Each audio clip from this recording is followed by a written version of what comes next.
ചായക്കടയിലും തട്ടുകടയിലൊക്കെ സാധാരണമായിട്ട് കിട്ടുന്നൊരു വിഭവമാണ് ഉള്ളിവട. ചൂടോടെ ചായയുടെ ഒപ്പമൊക്കെ കഴിക്കാൻ ഇതിന് നല്ല രുചിയുണ്ടാവും.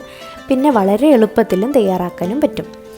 അപ്പോൾ ഇന്നത്തെ വീഡിയോയിൽ ചായക്കടയിൽ കിട്ടുന്ന പോലത്തെ ഉള്ളിവട എങ്ങനെ ഉണ്ടാക്കാമെന്ന് നമുക്ക് നോക്കാം. ഉള്ളി നന്നായി കഴുകി വൃത്തിയാക്കി ഇതുപോലെ നൈസായിട്ട് നീളത്തിൽ അരിഞ്ഞെടുക്കുക. ഇതിലേക്ക് നമ്മളുടെ എരിവനുസരിച്ചിട്ട് ചെറുതായിട്ട് അരിഞ്ഞിരിക്കുന്ന പച്ചമുളകും ഇഞ്ചിയും പിന്നെ കുറച്ച് കറിവേപ്പിലയും ചേർത്ത് കൊടുക്കുക. ആവശ്യത്തിന് ഉപ്പ് ഇതിലേക്ക് ഇട്ട് കൊടുക്കുക. എന്നിട്ട് ഒരു 2-3 മിനിറ്റ് വരെ നമ്മളുടെ കൈകൊണ്ട് തന്നെ ഒന്ന് നല്ലോണം മിക്സ് ചെയ്തെടുക്കുക. കുറച്ചൊന്ന് കുഴച്ച് കഴിയുമ്പോഴത്തേക്കും ഉള്ളി തന്നെ നല്ലോണം ഒന്ന് വെള്ളം വിട്ട് വരാൻ തുടങ്ങും. അപ്പോൾ ഇതിലേക്ക് ഒരു 1/2 കപ്പ് കടലമാവ് ഇട്ട് കൊടുത്തിട്ട് കടലമാവ് ഉള്ളിലേക്ക് പിടിക്കുന്ന വരെ ഒന്ന് നല്ലോണം ഒന്ന് മിക്സ് ചെയ്തെടുക്കുക. വേറെ വെള്ളമൊന്നും ചേർത്ത് കൊടുക്കേണ്ട ആവശ്യമില്ല, ഉള്ളിയുടെ വെള്ളം തന്നെ മതി. ഇനി ഇതിലേക്ക് ഒരു 2 ടേബിൾ സ്പൂണ് അരിപ്പൊടിയും ചേർത്ത് കൊടുത്ത് നന്നായിട്ടൊന്ന് മിക്സ് ചെയ്തെടുക്കുക. എന്നിട്ട് ഒരു 5 മിനിറ്റ് ഇതിനെ അടച്ച് മാറ്റി വയ്ക്കുക. ഒരു പാത്രത്തിൽ പൊരിക്കാൻ വേണ്ടിയിട്ട് അത്രയുള്ള എണ്ണ ചൂടാക്കുക. പിന്നെ നമ്മളുടെ കയ്യിൽ കുറച്ചൊന്ന് എണ്ണ തടവി കൊടുക്കുക. പിന്നെ മിക്സ് ചെയ്ത് വെച്ചേന്ന് ഒരു ചെറിയ ഉരുളെടുത്ത് കയ്യിലേക്ക് വെച്ച് ഒന്ന് നല്ലോണം പരത്തിയെടുക്കുക, ഒന്ന് അമർത്തി കൊടുക്കുക. ഈ അമർത്തി കൊടുക്കുന്ന എന്തിനാ വെച്ചാൽ കുറച്ച് കട്ടി കൂടി കഴിഞ്ഞ് കഴിഞ്ഞാൽ ഉള്ളി വെന്ത് കിട്ടിയെന്ന് വരില്ല, അതുകൊണ്ടാണ് പരത്തിയെടുക്കുന്നത്.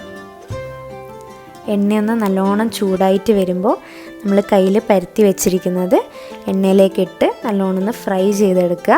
മീഡിയം ഫ്ലെയിമിൽ വെക്കുന്നതായിരിക്കും നല്ലത്. ഹൈ ഫ്ലെയിമിൽ വെച്ച് കഴിഞ്ഞാൽ ഉള്ളിയാണ് വേഗം കരിഞ്ഞു പോകും.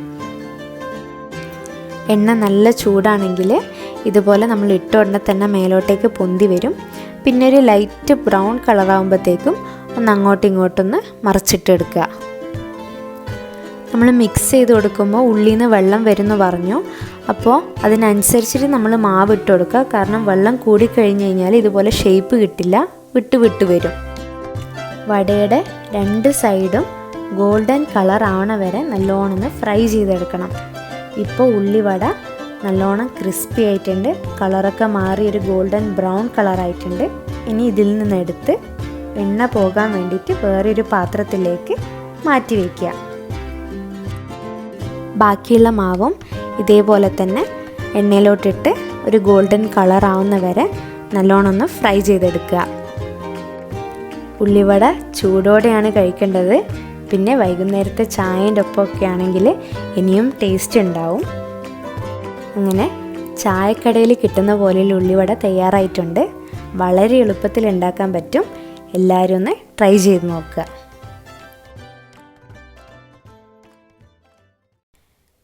തുടർന്നും ഈ ചാനലിൽ നിങ്ങൾക്ക് വീഡിയോസ് കാണുവാനായി ഈ ചാനൽ സബ്സ്ക്രൈബ് ചെയ്യുക. കൂടാതെ അടുത്തുള്ള ബെൽ ബട്ടണും അമർത്തുക.